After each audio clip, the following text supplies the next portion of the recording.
Hi, everyone, and welcome. I'll go ahead and kick us off and get us started here. Welcome, everybody, to our MCRC June Insights Exchange. It is so nice to see so many of you here. It was so nice to see several of you in real life outside of our little Zoom boxes last week for our 11th annual Menus of Change Summit. I know I speak just on behalf of my entire team at the CIA, our partners at Harvard, that we just were totally blown away and thrilled with how everything went last week. Just an incredible 2 days, such amazing energy and just an excitement and deepening of all the relationships really across sectors and with so many MCRC members there and our research collaborators and corporate sponsors and just across the board. It was so nice to have that FaceTime, to be learning together from an incredible cast of diverse presenters on topics ranging on everything from aquatic foods, which we'll hear a little bit more about today, and the newest Plant Forward Opportunity Report that we released, to just the broad landscape of food policy and nutrition science, moderated by a great session by Danny Nierenberg at Food Tank. And so much more. So as we kick off this Insights Exchange, wanted to just take a few minutes at the start here to give a bit of a recap from last week, and then we will dig into presentations from 3 research collaborators today. So really appreciate seeing so many of you here today, and those who will be watching this recording a bit later. I wanted to give Rupa Bhattacharya a chance to chime in with a couple of her reflections from last week. Rupa is our executive director of strategic initiatives at the CIA, and while she's talking, I will drop a couple of links into the chat for those who were not able to join us last week. We have all of the general sessions were recorded and are available for free on to watch and catch up on the MOC website. So lots of great content that we have available to you. So Rupa, over to you for a few of your thoughts. Hi, everybody. So nice to see you all. I am just so excited about what happened this week at MOC. It was really remarkable. We really wanted to lean into the first half of that tagline, which is the business of healthy, delicious, and sustainable menus, and really talk about the ways to do it. And I think that's the most relevant thing to the folks in this audience. Particularly because like you guys are the ones doing the experimenting, seeing what happens in practice. And I think it's really, really valuable for folks to really get a handle on, because so much of what we hear after Menus of Change is, wow, that was so much information, now what do I do?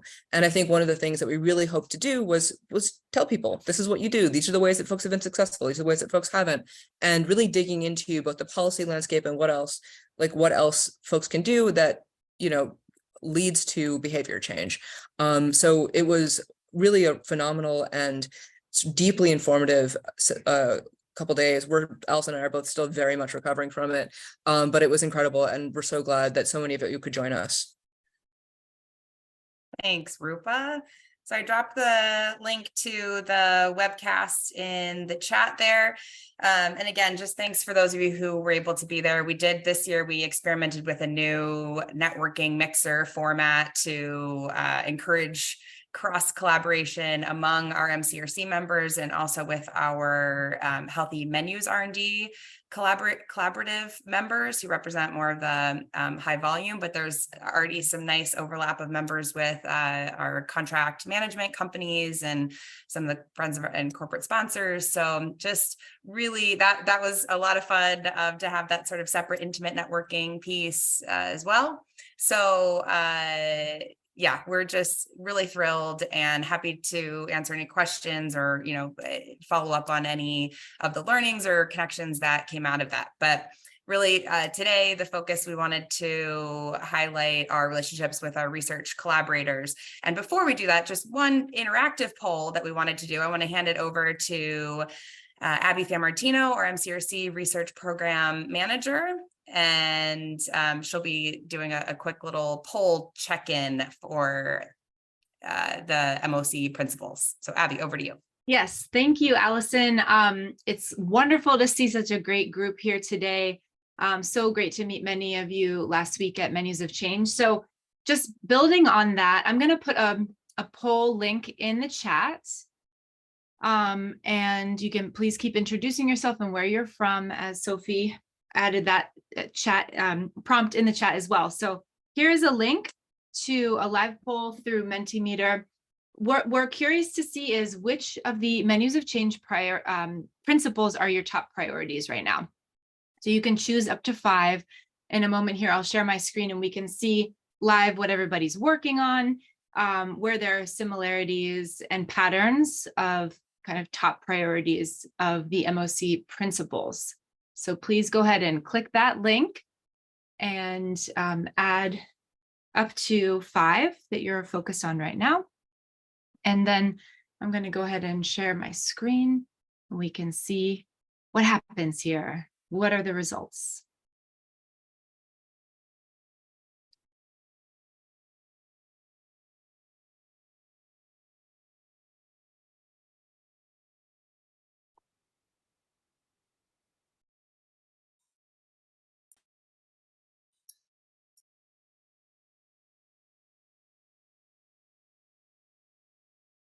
Okay.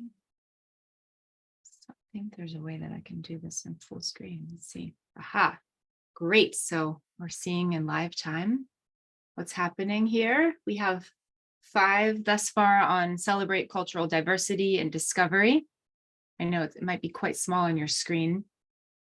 We have, oh, yep, it's changing. I'm gonna hold my comments for another minute so that And we this can. is so great, Abby, to see live. And I see Fabrice's comment in the chat and agree that this is, but it's hard to choose, right? There's 24 principles. So how do you pick which one you're prioritizing? But we thought this would be a fun exercise, just a quick sort of pulse check or gut check with what's sort of rising to the top for you all in terms of priority. This is fun to see. Yeah. Thank you both so much. Options are still coming in. That's great. You know, I think we're gonna have to do this on a twice annual basis and just track it over time. Yeah. It's great too to see that there's so much simultaneous, right? I mean, that's really the purpose too of the collaborative, is to illustrate how interconnected so many of the principles are, and that by sort of pulling a lever in one area, you can be, you know, addressing another. It's not sort of this 24 separate silos of change management that you're working on. So thank you so much. I'm gonna stop here. We'll share this. Could be fun. We could watch this for a long time, but we'll share the final results with everyone. It looks like leveraging globally inspired plant-forward culinary strategies is the top winner right now. Celebrate cultural diversity, discovery, be transparent about sourcing and preparation are the top 3 thus far, and we will share this out with notes. So thanks for participating.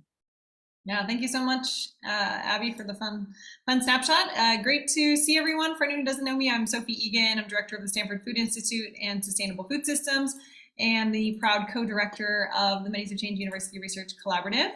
So, as Allison mentioned, today is really an opportunity to go deep into the tremendous subject matter expertise, knowledge, and latest happenings of our research collaborators. So I wanted to give just a little bit of context before we turn the floor over to 3 of them who graciously granted their time to present one after the next for the remainder of our time. This is the current snapshot of our kind of full array of community members in 64 colleges and universities, 3 contract companies, 3 ex officio members, and what you will see here is 6 research collaborators. So they're Data Central, EAT, Food for Climate League, Lean Path, 12.3 Initiative, ReFed, and World Resources Institute. We're going to hear from EAT, Dr. Fabrice de Klerk from EAT, Yves Tropal from Food for Climate League, and Steve Finn from Lean Path. And then we will be hosting a follow-up webinar aiming tentatively for September, where you'll hear the latest from the other 3. So just kind of the background of the why research collaborators. We have a lot of research expertise already within our academic members, of course, the operators, all of the culinary professionals who bring both that rigor and academic publication, study design, Operators bring their real world knowledge. They bring access to dining halls. They bring a deep, intimate connection with students and student preferences. And research collaborators often bring not only mission aligned insights, but different methods. They may use design thinking tools. They may use AI or other technology tools. They're often at a global level, as we'll hear from Fabrice, and really on kind of the thought leadership, but also they often work in very comparable ways to us with translating the science into action. What does this body of insights, quantitative or qualitative or both, tell us, and what should we do with it? What should we do with those this newfound knowledge? And so they really are a key, as you see, kind of part of this triad for generating novel insights to advance menus of change principles, shift diets, and so forth. As just a research reminder, the types of research that they are bringing expertise to is all around our core research agenda, which is to shift diets and develop specifically scalable applied solutions to promote healthy, sustainable, and delicious food choices. And lastly, it's in these 4 areas. So you will see that that is a common thread of the work that they do, is it tends to fall into kind of either all of or one of at least these buckets of plant forward, food waste reduction or prevention, portion size and kind of quality and food experiences, food choice architecture and so forth, and also food literacy or education and the role that that plays. So I will stop there, and I'm delighted to turn it over to Dr. Fabrice de Klerk from EAT to tell us the latest in the work on culture and diets. And actually, sorry, one thing I'm going to mention on format. So I have, for each of our 3 speakers, I'm going to put into the chat some audience engagement prompts. As you may have seen, we want to hear from you throughout, but we also really want to center the work that they're sharing. So we'll have 10 minutes for each speaker, followed by 5 minutes of Q&A time. And the audience engagement prompts are really more to just get you reacting and reflecting in real time to what you're hearing. So over to you, Fabrice, and thank you again. Thanks, Sophie. Hi, everyone. It's good to see you all again. And sorry I couldn't join you last week. We're in the middle of getting ready for summer here in France. So quick update on what we've been doing at EAT since we last spoke. So I want to give you both a sense of what we've been working on as well as what we're focusing on now. You may be familiar with the EAT Lancet Commission, which we published in 2019. Walter Willits was a major element of that work in proposing what we would call a planetary health diet. We continue to use the reference diet to guide much of our work. And I think that a couple of things I want to flag when we speak this is the way that we define this was both in terms of quantity of food, making sure that everyone everywhere has access to 2,500 calories per day. Yes, of course, that may vary by age, gender, activity, globally, how you were targeting. And the second piece was distribution of those foods across major food groups. And what I want to do in showing the slide is just to speak to some of the communications challenges that we've had, at least on the science side, in presenting that work, and where I think the collaboration and NOC becomes quite important, is that this very quickly became defined as a uniform, universal diet, that everyone was going to be eating the same thing, and that there was a lack of diversity. So there's a big effort here to really emphasize that the values that were important were not so much the orange bolded numbers, which might be important from a modeling point of view, but really the ranges or the values in parentheses, which I think really are aligned with the work that you guys have been doing at Menus of Change. The second big piece of work that we wrapped up about a year ago, although our last paper was just published on Monday, was the Blue Food Assessment. This was a collaboration with the Stockholm Resilience Center and Stanford University. It emerged from the Lancet Commission, where we realized that when you looked at animal source foods, the biggest range for healthy animal source food consumption was fish, 0 to 700 grams per week, compared to 0 to 200 grams per week of red meat or 0 to 400 grams per week of poultry. But we realized that, we really didn't understand what this meant in terms of a real nutritional contribution or even the environmental impacts of blue foods. So eight papers published as part of the Blue Food Assessment. I'll just highlight 2 of them here. but they did focus on what was the environmental impact of blue foods as well as what was the health impact. Here we looked at the farmed blue foods or fish, the top row of figures, and then why, and also the bottom right, as well as wild caught in the bottom left, looking at greenhouse gas emissions on the left, nitrogen and phosphorus pollution, fresh water and land. And what we find is that on average, blue foods significantly outperform other forms of animal source foods in terms of environmental conservation, that the highest impact comes with the bivalves, the seaweeds, which are unique in terms of being able to produce them without fresh water, without land, or without any additional nutrients. So these are really, I think, the definition of nature positive foods, if you will. The ones that come after that are quite a bit of, the well, salmon, trout, and carp also have relatively low impacts when we compare them to that beige bar across the middle is poultry. So you see that for the most part, they perform at the same level or better than poultry. So I think, again, an opportunity to emphasize and speak to environmental impacts of blue foods. The second big piece of work around that was led by Chris Golden, one of Walter's colleagues at Harvard, was looking at the nutritional value of blue foods. And so here you have animal source foods as well as terrestrial animal source foods, as well as aquatic ones. You can see from the top here that the small pelagics, clams, mussels, oysters, large pelagics are really the highest nutritional value available, particularly on a per weight basis.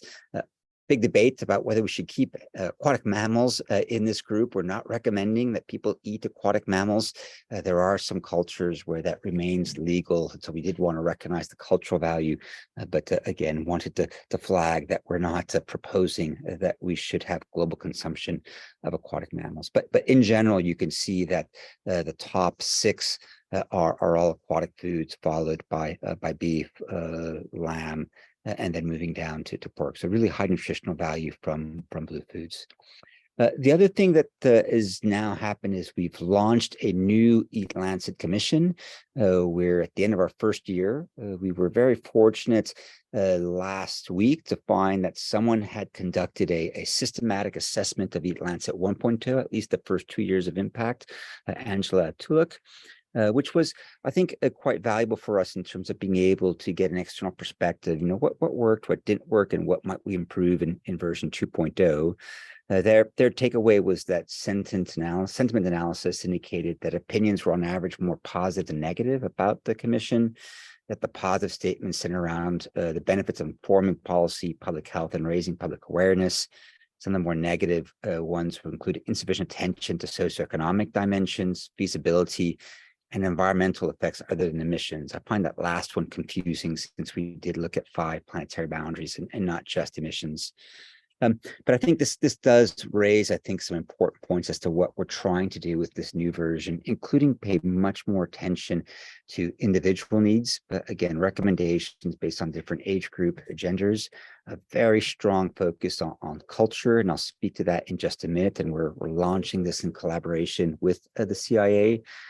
And then what we also see is that there's been significant effort that's been put in trying to downscale the recommendations, particularly in terms of countries. And we do have collaborations now with a global consortium of countries that are trying to develop a national scale food-based pathways that move towards healthy and more sustainable food systems. The new commission, just to give you an update on what we're doing, we have 3 co-chairs, Walter Willits, Johan Rockström, and then Shakuntala Tilsted from the CGIAR. Then our leadership team includes Linne Gordon from the Stockholm Resilience Center and Mario Herrero from Cornell. We will revisit again what is a planetary health reference diet, providing, I think, data just as I did on that first table, revising and updating those values. We will include analysis of processed and packaged foods. We will have better disaggregation by age, gender, and activity level.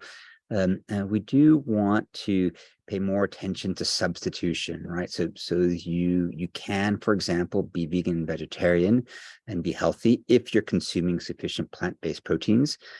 So the substitution of animal source foods with plant-based proteins is important. And there's several other substitutions that are possible within these diets, accounting for culture in particular, that we want to pay much more attention to. The second part is that we will want to redefine what are the planetary boundaries for food. Here, the biggest changes is that we'll look at 8 environmental variables, and the other one is a much greater attention to the production side impact. So how does changing how we produce food and where we produce it allow us to either regenerate environmental value or reduce its impact?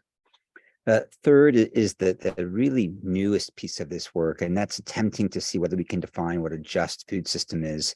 Here, a big focus on both ensuring global access and availability of healthy diets, but another important justice dimension, which I'd be curious to have this collaboration test with some of your students, is there an injustice related to overconsumption from the point of view that many of us who are driving environmental harm through overconsumption, particularly of environmentally expensive foods, are driving harm that is then borne by people often living outside of high-income countries. You know, we can speak to the tremendous heat wave in India this week, the flooding of Pakistan last year, or other communities who have not been the primary source of environmental change, but to bear the brunt of it. It's just a justice dimension that is useful to comment on, in addition to the individualized health and even individualized climate impact conversation. So it's a new dimension on food justice.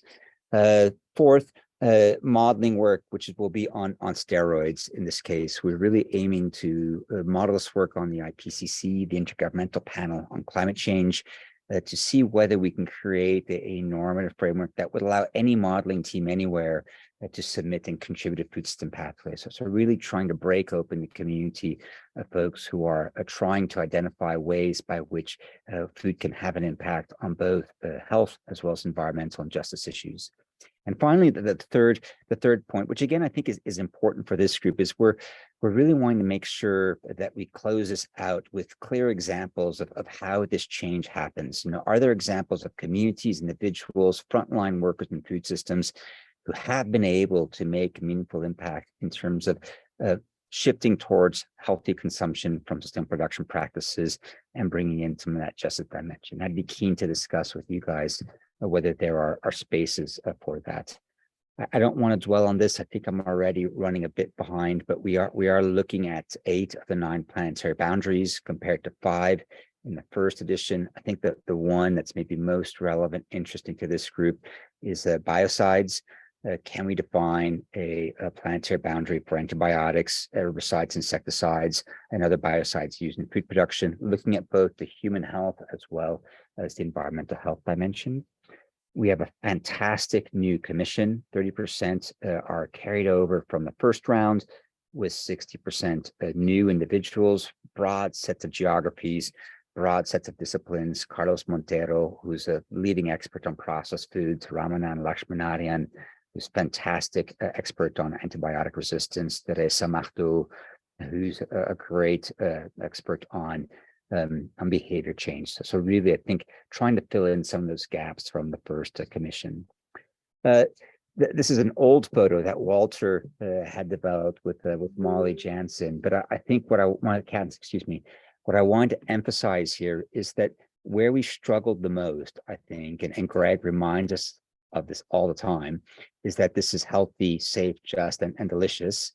And so in communicating that this is not a foregoing of deliciousness, but also that this is an opportunity to celebrate culture, celebrate diversity. Walter, with Greg and others, were now leading on a project called Our Culture, Our Diets, which is trying to source images and recipes from across the world of planetary health diet compatible plates to really hit home the message that this is about celebrating culture, exploring culture, and doing so while making big impact on environment and community. Finally, last slide. We're at the end of our first year here. We have a first draft already, which makes me quite happy. Our aim is to submit this to the Lancet in the fall of 2024 and aim to publish this in the summer of 2025. And again, would love to consider how we work with Millions of Change as part of as an important launch and communications partner. I'll stop there, Sophie, and hope that that was useful. Yes, extremely useful. Thank you so much, Fabrice. We unfortunately won't have time for live Q&A, but please do put any questions in the chat. It is a huge privilege for all of us to have this inside look into how this is all shaping, and lots of great progress, and dovetails well with the update that Dr. Willett shared from the stage at Menus of Change about sort of where things are heading, but with quite a bit more detail. So thank you, Fabrice, and really, really appreciate that. As I mentioned, if there are any questions, hopefully Fabrice can answer those in the chat, and really do look forward for MCURC to play a role in the coming iteration, as we have in the past, and especially Menus of Change and all of that sort of operational translation. So much more to come, no doubt. So moving on to our next research collaborator, Eve Tiropal, Executive Director and founder of Food for Climate League.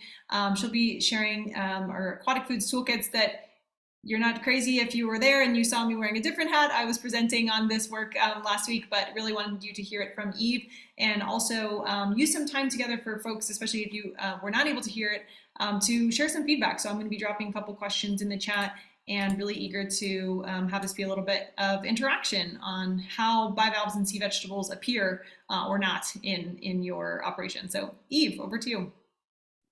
Thank you, Sophie. Just going to get myself set up here and share my screen. Welcome, everybody. Apologies to those who this is a repeat of any information, but hopefully you're going to get something new out of this. And for those who haven't seen it before, I hope that you walk away from this presentation really excited to put some sea vegetables and bivalves on your plates. Fabrice, thank you for setting me up so well. I don't need to go through the why behind these particular food groups. You've already done it for me. But today I'll be walking through a program that was developed through Food for Climate League, which is a 501c3 organization that I serve as executive director on. Sophie's our part-time director of strategy. She does wear many, many hats in this world. And we received funding with a partner organization, Food and Planet, from Builders Initiative in order to create this campaign that's really going to catalyze both supply and demand for sustainable aquatic foods. You just saw that amazing matrix that Fabrice showed you on the evaluation really of the most sustainable foods from the ocean. On there, you saw at the very top, small pelagics, then you have the bivalves, and then what it was missing there from there, because it was only animals, is sea vegetables. Commonly known as seaweeds, but we are going to encourage you to say sea vegetables, and you'll learn a little bit more as to why. This was the key project team here leading the research around mainly what eaters are interested in. And in this project, we were creating toolkits and materials for CPG entrepreneurs, food service operators, and nutritionists, health professionals, registered dietitians. So the materials are created for those three audiences, but the vast majority of our insights and our research was gathered from eaters directly to think about how do we fit these sustainable aquatic foods into the cultural zeitgeist. We're not trying to create an entirely new food trend here. What we were interested in is who's already interested in this? What current food themes can help us build a movement that is just going to bend food culture in a more sustainable direction? There are so many incredibly exciting things about these foods. I can tell you my personal life, everything that my family cooks has changed. We do clams on the grill pretty much once a week during the summertime, and my 3-year-old slurps them up. And I hope that that becomes the norm. So together, we were able to test narratives, look into the barriers and motivations towards consuming these different foods. And the reason why we are so excited about this, again, Fabrice went through a lot of this, but we really need to be eating in a more sustainable way. If our food system is roughly 30% of greenhouse gas emissions, 70% of our freshwater withdrawals, a key driver of biodiversity loss and nitrogen, phosphorus, business as usual is going to drive us past this threshold. There is an immediate need for change, Then there's also this really exciting side of things, which is that we can take serious action by eating a lot of ridiculously delicious things.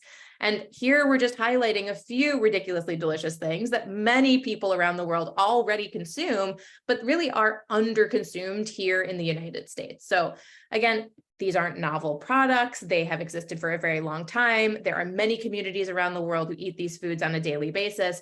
That's simply not the case for the vast majority of Americans. And so this project is really about facilitating an understanding of the market opportunity and the culinary opportunities for these food groups that, yes, if you put them on the menu, they just happen to be more sustainable. More than anything, they are delicious, they are culturally relevant, they are exciting to eaters, and they match a number of different food trends.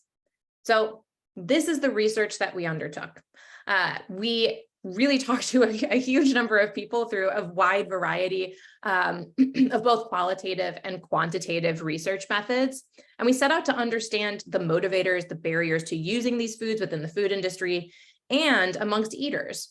So we started with a literature review, a landscape analysis. We learned that there is excitement around these foods for their texture, flavor, nutrition, and sustainability benefits. But we also learned about a number of barriers that exist. Eaters are concerned about the safety of these foods. They don't know how to access them or add them to their diet. And with interviews, surveys, focus groups, we began to understand that eaters are looking for cues to help them understand how to use clams, mussels, and sea vegetables. And based on these insights, we developed narrative themes that I'll present to you shortly. And then with our partner Atlantic Sea Farms, we tested these narratives for sea vegetables in a social media test, and we were able to prove that they do work and they do increase engagement. So we've tested these narratives in a couple of different ways, and we'll be continuing to do so. So how can you access these materials? The end of year one of this work resulted in the launch of a website, eataquaticfoods.org. I can't type and talk at the same time. So Sophie, if you wouldn't mind that into the chat for me, that would be great. Please visit eataquaticfoods.org. There you are going to find a number of toolkits that I'm going to be introducing to you here as well, but please click around, have fun. There are so many different resources.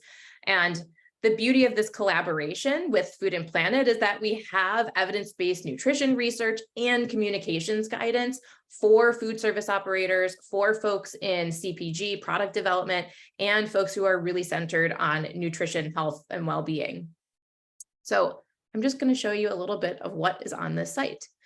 So our partners, Food and Planet, focused on reaching nutritionists, dietitians, and health professionals. If you download their toolkit, you will see really detailed information on the great variety of sea vegetables that are available to us, along with some history on them, again, giving a nod to the fact that these are foods that are consumed by many different cultures all around the world, and also providing really comprehensive nutritional information. So we know that this is supremely important for a number of different food programs to really know about the nutrition in the foods that are being served. One of the beautiful things, there are many beautiful things about these different foods. They're ridiculously nutritious. They are also delicious, and they are good for this planet. So if you're looking for really the details on, percentage per serving, things of that nature, I highly recommend that you download Food and Planet's guide, which is available again on eataquaticfoods.org. They also have a few recipes available, such as the seaweed Caesar salad, and a number of other kind of inspiration recipes. Food and Planet right now is also developing what will be an open access cookbook centered on these foods as well. I'm also realizing I forgot to note that bivalves in general are really great food sources for a number of reasons. We in this project ended up zeroing in on mussels and clams specifically, in large part because they are more affordable and more accessible in the US market. That's not to say that scallops and oysters aren't also fabulous. If you have access to them, eat them, they're awesome. But we really were focusing here on what's going to really drive a larger culture shift. So I'm now going to just preview the messaging themes that we landed on through all of these surveys, interviews, focus groups, and then also through narrative testing. We have a CPG toolkit where we share our top message themes that emerged from the 2022 research. And first, I do want to highlight that eaters' interest in sea vegetables is expected to grow by 89% in the next couple of years. That's according to MotiveBase.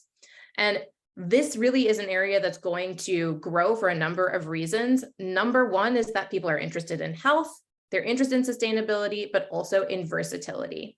So, for example, a seasoning product with dried veggies can be a nutritious topping to everything from avocado toast to soup. Eaters are attracted to learning how they can use these different foods. We have some best practices here for communications around sea vegetables in particular. One, compare them to land-based vegetables to help people understand how to use them and to give them a reference point for nutrition and environmental benefits. Two, visually present them as convenient everyday foods. Showcase the fun and the practicality of sea vegetables and the fact that these are mainstream foods in many cultures around the world. And then three, call them sea vegetables. It helps eaters who aren't familiar with seaweeds think more broadly about the many ways they could be enjoying seaweeds and provides an immediate, more familiar frame of reference. If your audience is familiar with sea vegetables, you can use the species-specific names. Call it sugar kelp, call it nori, call it dulse. On the flip side, if you have an audience who is really, really knowledgeable around seaweed and they're going to be uncomfortable if you change the name, stick with seaweed, right? Know your audience. But again, for the masses, we suggest going with sea vegetables. Now I'm just going to provide some of the key insights around clams and mussels. So because clams and mussels are more widely accessible and more affordable than oysters and scallops, that's where we focused our research. And the message that motivated most eaters to consume these foods was to highlight their protein content. So imagine a world in which people immediately consider mussels and clams when looking for an easy, affordable protein option to add to their salad, pasta, rice, pizza, sandwich, etc. Right? What if you're opening up a list of easy protein-rich dinners and it's not chicken breasts, it's mussels and clams? So beyond protein, framing these as healthy and sustainable foods also is appealing to eaters. And most people simply don't know that clams and mussels are such superstars from the ocean. When it comes to protein and nutrition claims, we really do encourage you to compare mussels and clams to land-based animals. Cooked clams, mussels, and scallops contain anywhere from 15 to 20 grams of protein per 3-ounce serving, which is almost the same as beef, which offers 22 grams. We also encourage you to highlight safety. This was one of the barriers that we uncovered. The vast majority of eaters said being safe to eat is an important criterion when consuming bivalves. I could go deep into this and whether it's a frozen bivalve or canned bivalve or fresh bivalve, there's variation. Either way, you really want to make people feel like they're in control of what they're eating, they know where it's being sourced from, and that it's something that's safe for them. So again, I'm really just scratching the surface here. Please do go online, visit the website. You can download these PDFs. It's all free access and dig into them. To close out, we also have this amazing ecosystem, which is a part of the project that Sophie spearheaded. Here you will find an array of folks who are creating products, farming these products, selling these products. If you want to be connecting with others who are in this space, please do check out the ecosystem map. You can click on the different icons. You'll learn about where all these different organizations are, what they specialize in, what their geographic location is, and their websites as well. I do have an ask before I go, which is we are continuing this research. So if you would like to be a part of this work, we are currently looking to interview chefs, mainly those who work for large food service operators, particularly chefs of color. So if you qualify, if anyone you qualify for, anyone you work with qualifies for this, please do reach out. We're looking for folks to participate in a 45-minute interview. We are also still looking for some partners to prototype messaging and product placement. We're hoping to end out this year with a case study that proves with the right messaging, right formats, eaters are going to be eating this food enthusiastically, and that this can support organizations' sustainability goals and health goals at the same time. I just went through a lot. I think I spent 10 minutes. You did, yes. And we have a couple questions and a couple minutes. So that'll work out we'll do a couple, 2 to 3 rapid fire. So Josh asks, what about price? Aren't bivalves expensive? Fabrice notes scallops, yes, but mussels and clams are quite affordable, at least here in Europe. Your answer on affordability? Steve? Oh, yes, sorry. I didn't know if you were going to Fabrice. So yes, we looked at affordability as one of the key metrics. And so it really does depend on how exactly something is packaged. Canned clams are extremely affordable. If you're also looking compared to other protein sources, again, frozen is also affordable. So what this is really about is first and foremost, just getting people to even think about eating these foods at home or in a restaurant when it's not a fine dining scenario. And that is one of the biases that people have. There is a perception that if it's fresh, it's expensive, fancy foods out of home. If it's frozen or canned, it's not safe. It's, something that I don't want to be eating. Those are the kinds of perceptions that we want to start to shift simply by illustrating that these foods, you can create why aren't fried clam strips more widely available, or a fried, mussel po' boy, or clams on pizza, that you can make these foods more accessible for folks so that they can just start to change their mindset. And once they actually go look for the products, they'll realize, oh, wait, it actually is within their budget. Yeah.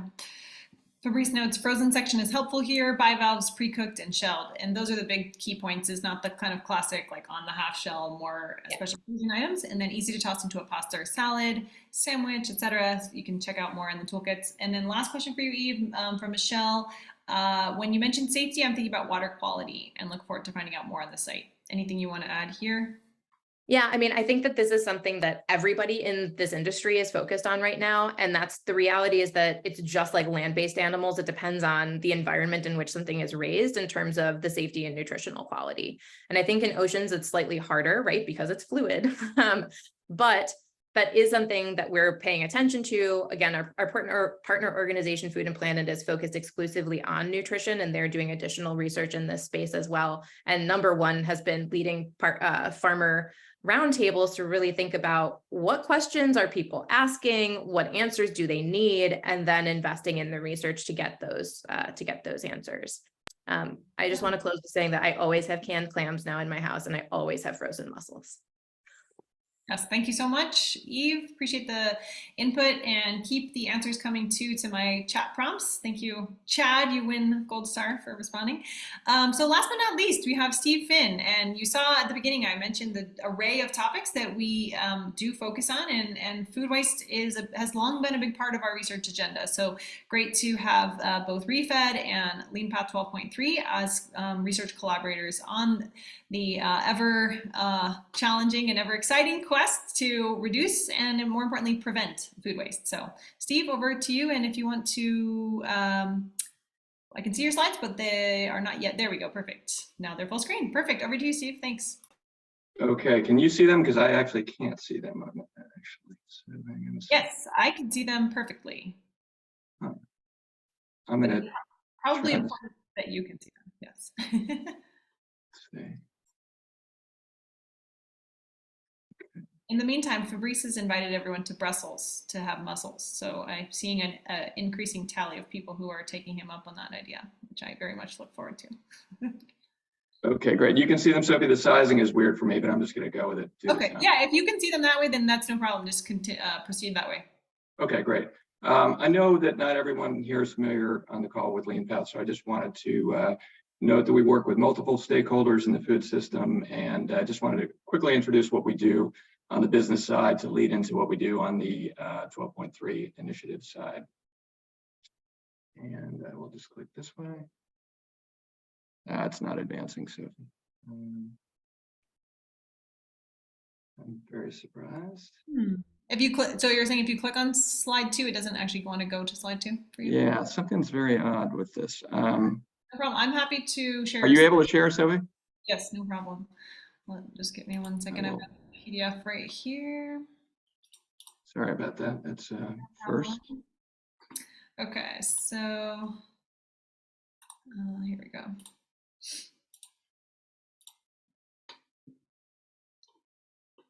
Great. Okay, next one, Sophie. Okay, great. So at Lean Path, we specialize in measurement-focused technology solutions to prevent the occurrence of food waste in the food service sector. We are a certified B Corporation. We operate in about 40 countries around the world. Our mission is to make food waste prevention and measurement everyday practice in the world's kitchens. Next slide, Subi.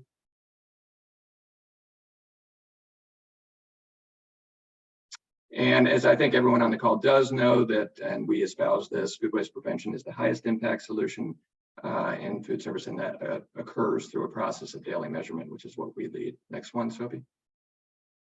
So, and as I think everyone knows, the current reality in food service is very difficult. Costs are up, supply chain challenges are persisting, labor shortages are persisting as well. And at the same time, consumers are demanding more sustainable practices, right?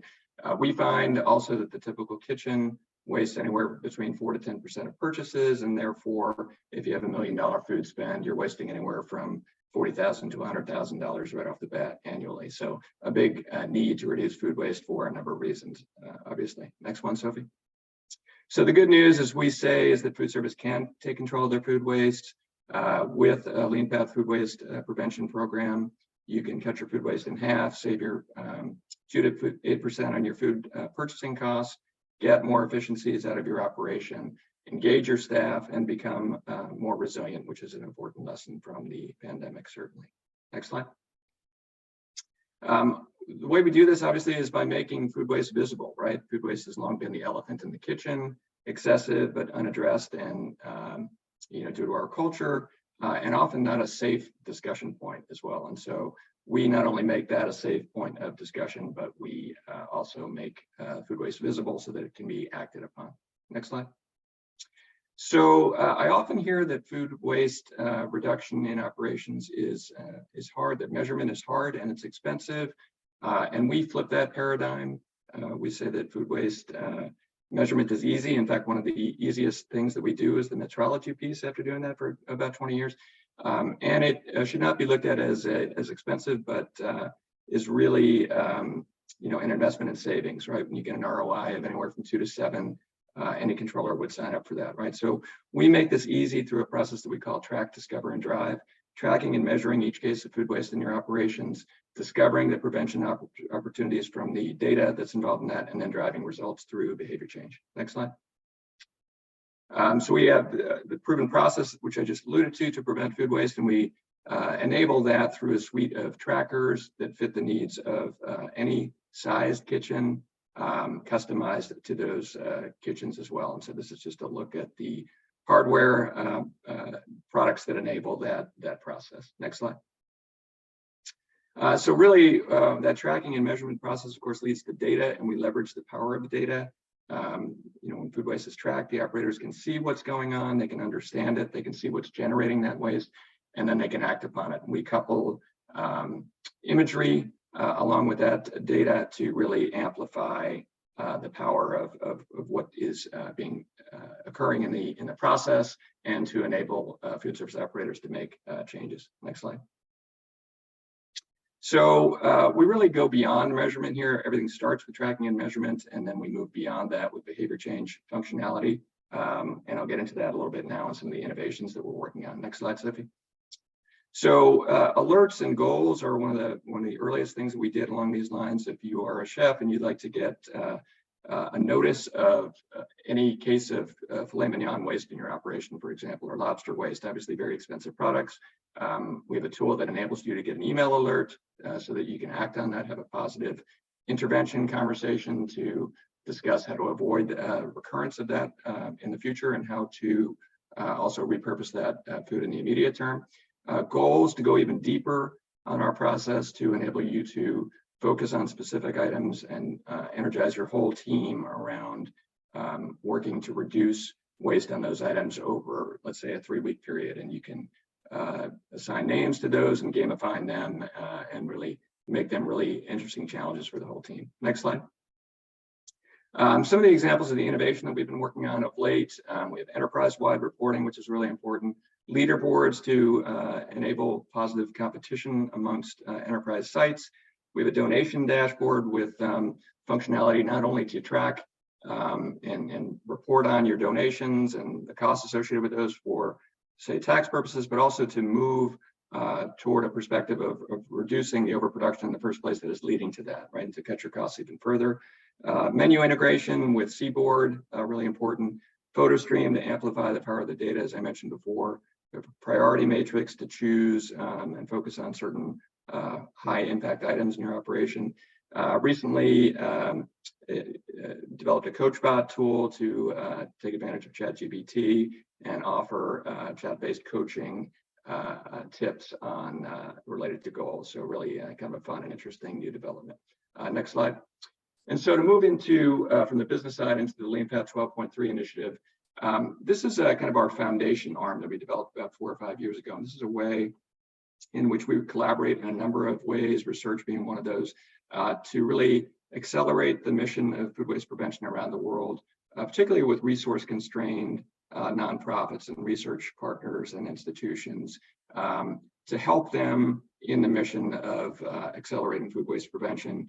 We do that primarily in 3 ways: with donations of our hardware, or technology, or hardware and our software, donations of our data, and also donations of our expertise. And so, again, we work with qualified nonprofits, research institutions, culinary classrooms. So we really get into a lot of fun, interesting projects this way. Next slide, Sophie. Some of the examples of that, we have been working with DC Central Kitchen for the last 3 to 4 years, helping them to amplify their mission of preparing chefs for the food service industry. And so we help tracking in their operation to instill that concept of food waste prevention and to make their kitchens more efficient. We work with 412 Food Rescue in Pittsburgh in a really interesting case of helping them to on their mission of zero waste by really looking at and tracking waste as it comes into their operation so that they can go back to donors and have some conversations when needed to maybe kind of refine and tweak what is coming into their operation to breed more efficiency. We do a lot of work with the Future Food Institute in Italy on a lot of educational partnerships related to food waste reduction and food system change. Next slide, Sophie. We do a lot of awareness raising and education work. We are on some boards. Our CDO, Andrew Shackman, is on the International Food Waste Coalition, also on the advisory board of ReFed. A number of us have played various advisory roles with ReFed as well. We partner on a lot of educational sessions with various universities around the world. Just did a session with Feed the Future, University of Helsinki. We talk a lot to Massey University in New Zealand. So a number of them would really enjoy that. Next slide, Sophie. We work on a lot of research initiatives and papers. We've helped the SUNY system with a governor-led initiative to establish food pantries on all campuses in the system. We work with Martin Luther University with a data donation on a paper related to food waste in business, hospitality catering, and healthcare catering. We work with CESYNC at the University of Maryland on a couple of papers over a 2-year period assessing food loss and waste impact in the US. We work with the Global Footprint Network, linking food waste to their work on planetary boundaries, which was really fun, in a paper related to One Planet Prosperity. Next slide, Sophie. We work with ReFed and help with the ideation on the insights engine from the start, and also help with annual data donations to that project. Next slide, Sophie. We worked on a really interesting project with P4G and RAP on a project called Flawless, which is halving food loss and waste by leveraging economic systems. And this really was an interesting chance for us to develop a pay-as-you-save model, a really innovative financing tool for developing countries to help organizations in those areas to engage in food waste prevention without upfront costs, but de-risking that investment and helping them to get involved in food waste prevention and achieving the savings from food waste reduction, and then making shared savings payments on the back end. So a really interesting, innovative model that we think will be really effective in the future. Next slide. We work with our B Corp community and recently did a project and led a session on taking action to accelerate food waste reduction in the Pacific Northwest region where we are based. Next slide, Sophie. And just to wrap up, we did work with the UNEP team and Champions 12.3 group in helping to develop the recent 123 pledge to accelerate global movement toward food waste reduction. And we made a pledge at COP27 in Egypt to commit to reduce food waste, the equivalent amount to 50 million meals by the end of 25. And I think the last one, Sophie. And just one thing I wanted to emphasize as we close, throughout all this on the business side and through the Lean Path 12.3 initiative side, we've really pushing this leadership theme of late. It's really an important time for us, as we've heard throughout this call, to really focus on food waste reduction across all segments. We really need food service leaders and food organization leaders to step up, really make bold commitments to food waste reduction, change operating paradigms that actually lead to waste in their operations, and really make those bold commitments, back them up by transparent reporting, and really focus on the key risk paradigms that we need to address of climate change and food insecurity. So, and I think that's it, Sophie. Thank you. Wonderful. Thank you so much, Steve. It's really exciting. Even for me, I feel like I know Lean Path so well.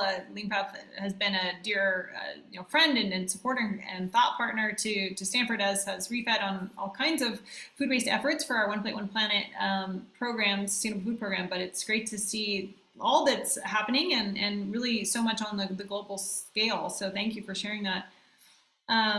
So thanks, Chef Matt, who responded to the chat prompts, saying that the best way to get everyone on board, the question was really about uniting stakeholders, right? This is change management in the biggest sense, is to highlight the waste and make it visible. So I love the slide of the elephant, because that's a good take home, right? Just really making it visible, and then Matt on associating a cost to the waste. So I was particularly interested in your this flawless initiative and the economic incentives piece, which anybody who's interacted, with sort of either the ReFed Insights engine or Lean Path itself, you can see how much cost and economic incentives are a pretty powerful driver of action at all levels of leadership and so forth. So we are just about to wrap up. It's been insights packed. That's the promise of Insights Exchanges after all. So thanks again for everyone for joining us.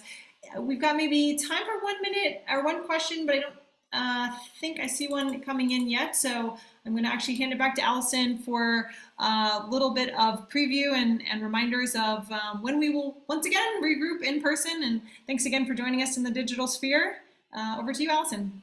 Thanks, Sophie. And thanks again, Fabrice and Eve and Steve. It's just incredible presentations. And, I learned so much and hope you all did too, for those who may not be as familiar with those organizations and the work they do and the latest insights and work that they're up to. So really grateful for the three of you for taking the time to be with us on the call today. In terms of what's next for upcoming MCURC engagements, we have a couple of virtual engagements upcoming. So we're going to be reaching out to the professional affiliation groups to set up one more round of town hall style meetings with Sophie and me as co-directors, just to get a pulse for what's going on and what you all are up to, challenges and sort of crowdsourcing solutions, and just that nice virtual connection that's really valuable. So we'll be reaching out to set up those calls later in July. We're hoping to set up another Insights Exchange like this in likely around September to feature presentations from the other three research collaborators, Data Central, ReFed, and WRI. So you'll get just the full scope of the work that these organizations do, and hopefully that will seed some additional future collaboration opportunities. And then our next in-person gathering is at Stanford in October 2nd through the 4th is our annual MCURC all-member meeting. It's a celebratory 10th anniversary edition of this meeting. And so we really are planning just an exceptional, top-notch program, and really encourage you to prioritize being there in person. As you all know, there's really no replacement for the in-person networking and connection time with one another. We sent out the announcement for the registration earlier this month. We'll be sending out a few reminders. So if you have not received anything yet, please reach out to us. Or if you have any questions about registration, please reach out to me or to our si@culinary.edu email address, and we'll be sure to help you out. So that closes us out for today. Thank you again so much for showing up, for participating. Thanks again to our speakers, and hope everyone has a great rest of your day and enjoy your summer. Thanks, everyone. Take care.